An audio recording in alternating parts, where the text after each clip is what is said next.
I am Sheila Guastamachio, as Nikki mentioned, and I am currently the Director of Product at PayPal. I'm within their platform product organization, and what I'm focusing on at this point is really driving engagement for our customers. So that's kind of my niche of the world these days. And if you can go ahead and advance a couple slides, Nikki, I'm seeing them now. Thank you. Perfect. One more. So, in terms of a little bit of background around me, there's different ways that you can organize kind of an about me section. You could do sequentially. I decided to go with a kind of a word diagram here, and probably what you're drawn to, right, is product management by design. That is in the middle and the largest font here, because as I look back through my career so far, this is definitely the largest thread. I like to joke that I fell in love with product management very early in my career, and I have stuck with it. I can't imagine doing anything else. Absolutely love it. You can see kind of around that, right? Some of the industries I've had the opportunity to work within: different technology organizations, healthcare organizations, marketplaces and platforms, and of course now at PayPal in the fintech industry. In terms of schooling, I had the opportunity to go to UC Berkeley, both from an undergrad and then return from my MBA there at Berkeley as well. We can go on to the next slide. So that's the traditional kind of about me, but I thought I would add a little bit more context here as well, just because that can be a little vanilla. So, from a quote standpoint, this is one of the quotes that has most resonated with me, and that especially as I think about my career, that is something that I kind of use as a guidepost, right? So I've always wondered why someone didn't do something about that, and then I realized I am someone. So just kind of speaks to the impact that any one of us can have. And I'm a firm believer that especially when you connect drive with technology, that we can actually make a rather large impact. So that's a lot of what drives me. All right, so enough about me. Why should we talk about crafting effective presentations? And I know some folks, when they hear the topic of presentations, they might think, oh gosh, that's stale, that's outdated, that's so formal. My organization is not formal. And all of those things, could be true. And from a trend perspective, right, we are kind of skewing less and less formal. But I would say that presentations are absolutely a critical tool in the product manager's toolkit, especially as you continue to advance in your career. Because without the ability to effectively present, whether that be to your Scrum team, to your cross-functional stakeholders, or to your executive team, you will be limited in your sphere of influence. And that will limit your career opportunities as well. So if you're looking for a why should I care, this is actually a fundamental enabler to you being effective in your role, to you advancing in your career, and to the impact and sphere of influence that you will have over your career. So hopefully I've sold you on the topic. Let's go ahead and dive in. So we'll organize our time today with three kind of key sections that I would say all make up some of the key ways to craft effective presentations. So we'll first start out talking about strategizing, which I think is a critical piece ahead of time. We'll touch on how you can take care of some of the small things. Think of them as table stakes or presentation and kind of hygiene, if you think of it that way. Things that can trip you up, but that can also enable you to run smoothly. And then finally, even with all of this presentation preparation, you need to be able to deliver with a punch. So the last section that we will wrap up with is some of the key tips and tricks around making sure that when you get to delivery time, you nail it instead of kind of ruin all of that prep that you have done. So those will be our three sections for today. Let's go ahead and dive into strategize. So like I mentioned, and I think if I had to choose, this might be the most important section. We will have just two tips here, but they are both super critical. So if you advance to the next slide, Nikki, the first piece that I always recommend folks start with, if you are aware of an upcoming presentation, if you know that there may be an opportunity to communicate an idea in an upcoming meeting, again, this could be formal presentation or informal presentation, no matter, I think it's super clear that you take a little bit of time to get completely crystal clear on what your goal is in the communication. Now, you could have more than one goal for a given presentation. That certainly happens. But even if you have more than one goal, I would actually urge you to try to narrow it down to, if there was one thing I had to accomplish in this given presentation, what would that be? This clarity before you even open a PowerPoint deck, before you write a word, is going to help you both with the preparation for what you're going to say. It's going to help you with the materials you will develop. And as we'll talk about later, it's going to be super important if and as you need to adapt in the moment. So let's go ahead and go on to the next strategize topic.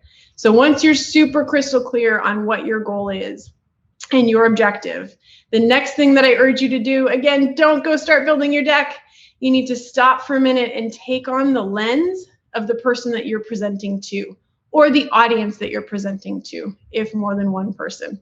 Now, some folks probably have seen this image before. Certainly, this is not, copyright of Sheila, right? This is very famous and widely used.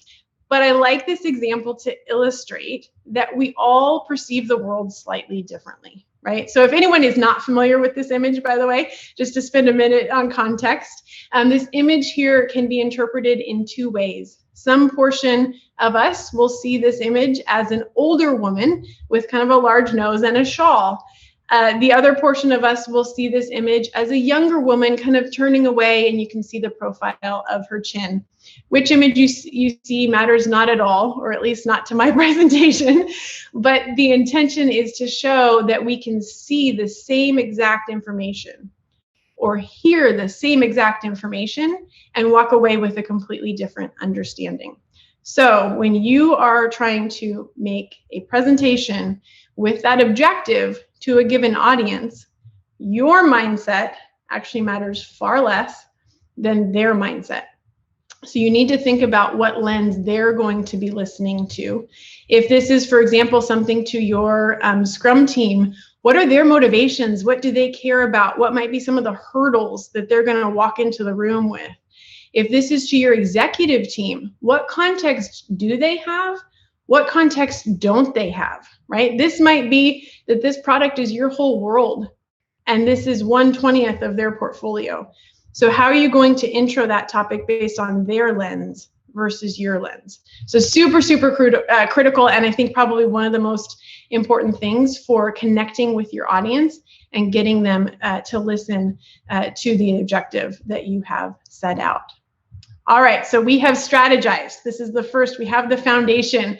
Now I want to touch on some of the kind of prep items that are relatively small things. Like, to care for them is not hard, but if you trip up on any of them, they can unfortunately undermine your key fantastic message and all the rest of the fantastic prep that you have done. So we'll hit these rather quickly here. The first item here is to plan the story. Now, again, this depends a little bit kind of how long your presentation is, how formal is the setting. You can go overboard with this. Don't go overboard with it. But I think it is valuable to think about, how am I going to open in a way that it really gets the audience's attention? Kind of start with the why. Why should I care? Okay. And then as you think about that objective or that goal that you are building toward, you want to make sure, first of all, that that is presented in a super clear way so that your audience understands that this is the goal, this is the decision point, or this is the awareness item. But before you present that, you want to make sure you've actually introduced the context that they need to have to either understand that pitch, make a decision, etc. Usually you want to also leave enough time so that you can have some discussion, as well as discuss next steps, what actions you're taking next. So again, you don't want to overdo it, but it is valuable to think about what phases you're going to go through, how you're going to build to that key decision point or objective, and then how you're going to conclude. Next up, from the perspective of taking care of the small things, we want to also make sure that we are thinking about holistically the presentation. So a presentation does not start and end with a PowerPoint. I know that that's often the default, I think it probably still is, what most folks think of when we think about a presentation. And where that is a norm in your organization, or where that is a norm for the audience that you are presenting to, and it's helpful to you, go for it. PowerPoint's a fantastic tool, but not all presentations need to be PowerPoint, right? There are other models that can be effective. So if, for example, what you're pitching is actually a product vision or a product strategy, the concept of a future dated press release, right? Which also I'm not inventing this idea, widely known and, more and more so being used, that can be a really powerful format for you to leverage, especially if you think your audience is up for it. So there can be other formats like that. And finally, not all presentations actually have supporting materials, right? You can actually have a verbal presentation, and in that case, it's even more important to be clear about what you're trying to accomplish and how you're going to stay crisp. All right, so our next topic here, which this slide is intentionally very simple, because no matter the format, less is more. I won't spend too much time here. I think folks know, right, the kind of cramming a whole bunch of information, whether it be onto PowerPoint slides, into a Word document, or in a verbal presentation, is not helpful, especially as you're presenting to more and more senior audiences. Your focus should actually be on filtering. What do they not need to know? What do you not need to burden them with? How can you provide value by bringing forward only the summarized and critical pieces of information that they need to make the decision that is in line with your objective, or to weigh in the way that you're asking them to weigh in? So be mindful, right? And if you have this bad habit, what I've encouraged folks to do is go ahead, build your slides, build your format, and then challenge yourself to remove 50% of what you put on there and put it in the notes section instead. You can still cover it where it's valuable, but you want your materials to be very crisp, clear, and to the point. All right, next up, we have I believe it's the final tip for less is more. So from a perspective of kind of some of the key table stakes, what I would say is, some folks say, oh my gosh, I watch these TED Talks, or I watch these executives and they're just naturals. I could never present like that. And certainly maybe some folks actually, are naturals or have had that experience. But what I would tell you in the context of my career and the folks that I have worked with is that often those folks who come off looking like naturals have spent time practicing. Two lenses here for practicing. Lens number one is just generally, if you are working on your skills for crafting effective presentations, if you know this is something that you need to do and increasingly need to do over time, take that time, do the practice. No matter, you can volunteer, you can do whatever. Doesn't have to be in the context of your actual job. And then number two, in the context of actually having a given presentation that is coming up, if this is new material, if it's not something you have presented before, even some of the most seasoned presenters will actually practice that content, right? Run through it. And that's where you're going to learn, okay, I'm going to stumble here. Oh, I'm taking too long there. I didn't make this point clear enough, etc. And you will ultimately be better on the day of. All right, so to wrap up here, we're going to talk about how we deliver with a punch. So like I said, all of this fantastic prep, you could have it all completely nailed, and then you can show up day of. And unfortunately, the reality is you can kind of ruin all of it. If we advance to the next slide, the reason for that is because at the end of the day, in a given presentation, you are the product, right? The materials, secondary, okay? Like, it's great if they're fantastic, but if the materials are fantastic and you show up and you're kind of nervous, you're not confident, you're clearly distracted, it won't matter how great your materials are. So there's a lot of research, right, that folks are probably familiar with around, the nonverbals, right? When we have one-to-one communication, just how much we pay attention to those nonverbals. And that's absolutely true for presentations as well. So as the presenter, there's different science out there, right? I encourage you to figure out kind of, what scientific methods work for you. But there's some real good research about how to prepare yourself so that, again, you as the product of the presentation show up on your best footing. A couple things I would throw out there that are proven is the concept of kind of doing a very short focus-based meditation or breathing exercise. No matter what context you're coming from and you're coming into this presentation, it gives you a moment to focus, to show up in a super grounded way. The second topic that has also been researched is this concept of a power pose, right? If you're not familiar, it's this concept of, not in the room, right? Don't do it in the room necessarily, but, even just kind of getting comfortable, being, widen your shoulders, kind of stand on 2 feet, feel the confidence before you even go into the room, sets you up on your best footing for then how you're going to deliver that presentation. All right, the second topic from the perspective of delivering with a punch, if you can advance to the next slide, thank you, is that any presentation can be delivered in any amount of time.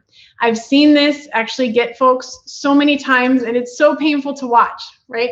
Someone thought that they had 20 minutes for a given portion of an agenda. They did all this prep, it's fantastic, they've practiced, they're ready to go. But the morning of the presentation, they get an update from whoever is organizing the meeting that a last minute agenda item needed to come in, and they now only have 10 minutes. Even worse, now you're in the meeting, right? They're going, okay, I don't know how I'm going to do this in 10 minutes.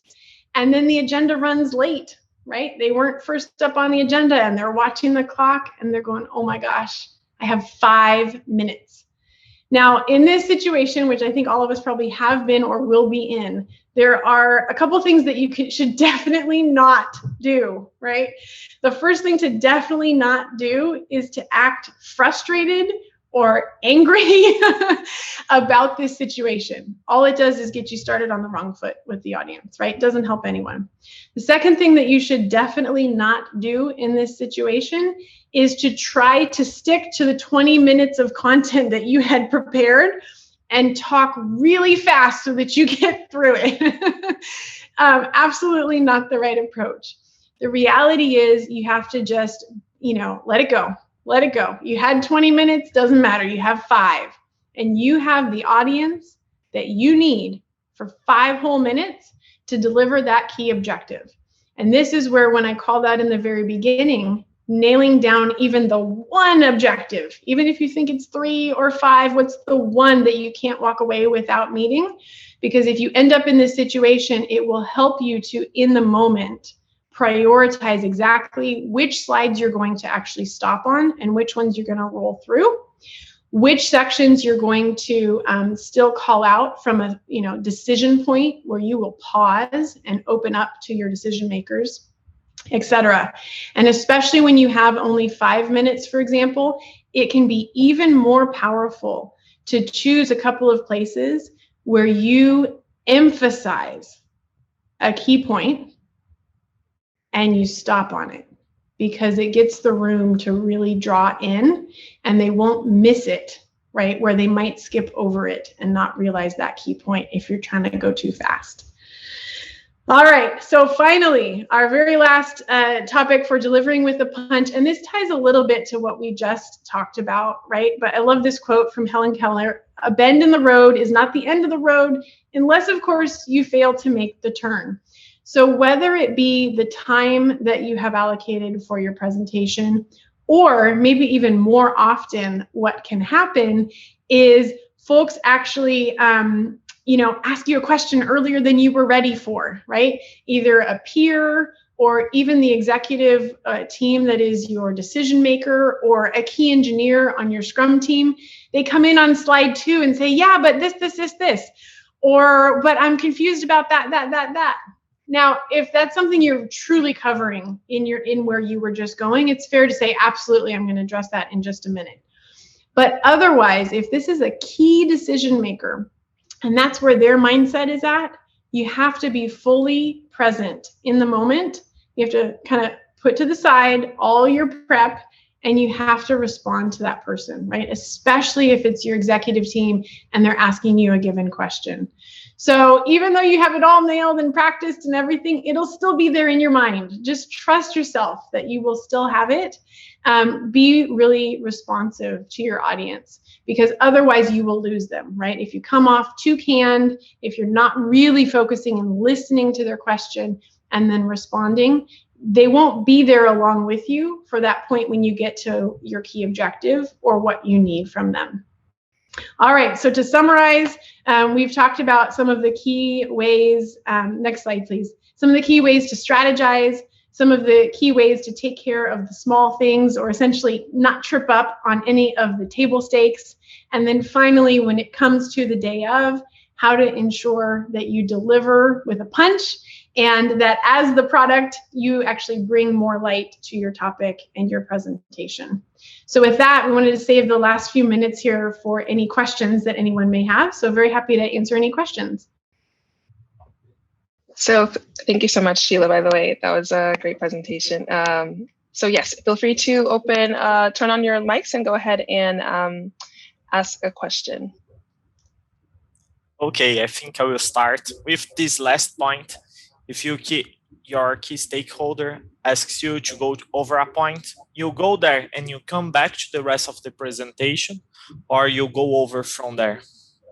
Yeah, it's a good question. So if there is a topic that is covered in your presentation, right, and you actually have a slide for it, for example, but you intentionally want them to have more context before you get there, then I would, in that case, recommend that you at least once try absolutely, and I'm planning to cover that in just a couple of slides. Let me just quickly hit a couple points first that will help with context, and I promise that I'll cover that. Now, if you say that, it's super important you actually cover it, right? And if they don't respond well, then I wouldn't try that twice, right? Then I would just go there, hit it, and say, I'd love to share a little bit more context as well to round out your understanding. So if it is in your materials, would recommend that you do that. If it's not something in your materials, but it is a salient point to the topic, then I would just verbally respond and then keep going in your presentation. If it is more of a, heckler is a strong word, but if it's more of like a peer who's like maybe taking you off track or something that's distracting, it's also really fair as the presenter to kind of maintain control, super, polite and everything. I think that's actually an awesome topic. I'm not planning to cover it today, but I would love to follow up with you, right? So also don't let someone kind of take you off on a tangent if it's not really relevant to your objective. Thanks a lot. Sure. If anyone has a question, feel free to also type it in the chat if you prefer not to turn on your camera or your mic. Hi, Sheila. I'll ask a question. I guess, first of all, thank you so much for your presentation. It was really clean. I also like that the slides. Oh, sorry, my camera's not on. I apologize. It's very rude to me. That I think your slides are really clean. I actually kind of like the whole method of having it very simple and then talking it through, because that's something that I personally excel at. But I guess like if there's one component of actually building out the slides, whether I mean, I know I'm only focusing on PowerPoint. I know that you very clearly said like there's PR FAQs, there's other components and other ways that you can present ideas. But if you were going to just be doing a presentation, which I think in my mind is probably the most common thing to happen, are there like, you talk about a little bit about strategizing, but like, are there specific things that we should be hitting within a PowerPoint formats, or, is that just kind of up to what your strategy is and then kind of figuring out how to mirror that in the format that you use? Yeah, I think it's a great question. And I try not to overly emphasize PowerPoint because I think some organizations that's more or less relevant, but absolutely agree that in many organizations that is still very relevant and the default. There's a couple call outs that I would make in that context. First, I would say from the perspective of whether to include an executive summary slide or not, whether to include an agenda slide and a next step slide, I absolutely would go based on the norms of the audience that you're presenting to. So if they always expect to see an executive summary slide I wouldn't try to be the, rock the boat and say, oh, I don't need that, right? Because they're going to even get stuck. Like, where's my summary? This is how I do all my presentations. So I very much tailor those types of decisions to the audience. And if you're not sure, it can be valuable to ask others who have presented to them, or like the chief of staff or whomever, what they tend to expect. But the second piece that I would call out here that is more universal is where you are introducing a concept where you almost do a step down, right? Like, here's the 3 buckets that we're going to talk about today. And then in bucket 1, there's these 5 initiatives, or in bucket 2, these are the 3 decision points.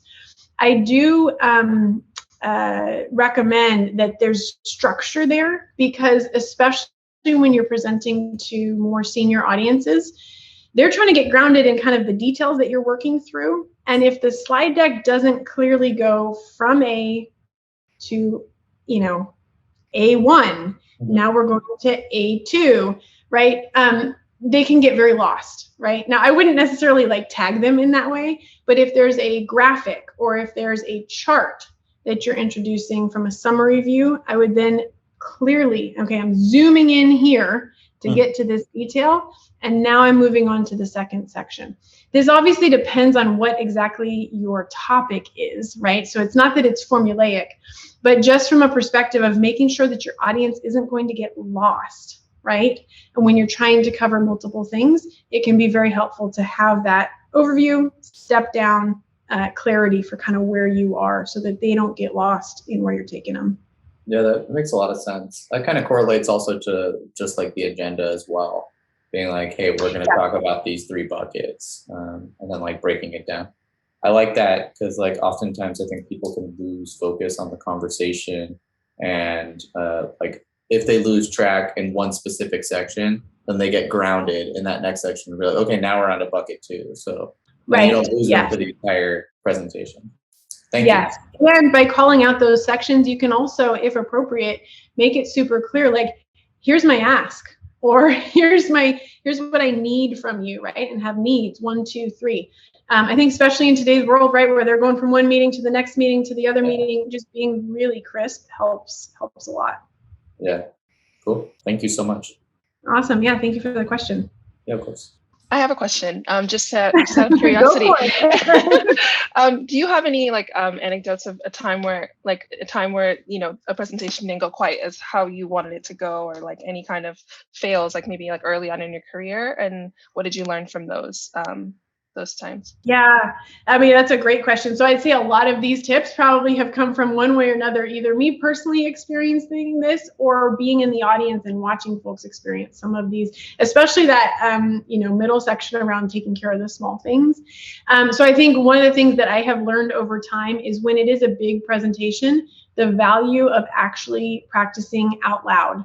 It can feel so weird, right? So awkward. But for those big presentations, it's super, super valuable, because you'll learn where you're going to stumble or where you're not as confident. So there are a couple times when I have hesitated, I think back in my career, hesitated to do that. Like, that's just awkward. I'll be fine. I have it all written out, or I've, thought about what I'm going to say. And I didn't take that next step of practicing out loud. And I'm sure, probably went fine, but I stumbled a bit, or I didn't have my timing right. And so that's one example that I would definitely call out, where early on I learned, that is, even if it feels a little awkward, it's worth it. For the big presentations, it's definitely worth it. Great, thank you so much. Yeah, I'm sure practicing out loud is awkward, but it definitely helps. Well, with that, if we don't have any other questions, then we will go ahead and close it out. If you have any last advice or words you'd like to leave with the community, then we love that. But other than that, thank you so much, Sheila. It's been really, really engaging, and I'm sure everyone in this meeting is going to take like a lot of actionable steps towards becoming awesome presenters. So thank you so much, awesome. Sheila. Thank you. The only thing I would say is don't hold back. Like, just try it, practice. You may not be perfect every time. No one is, but each time you present, you get a little better. So go for it.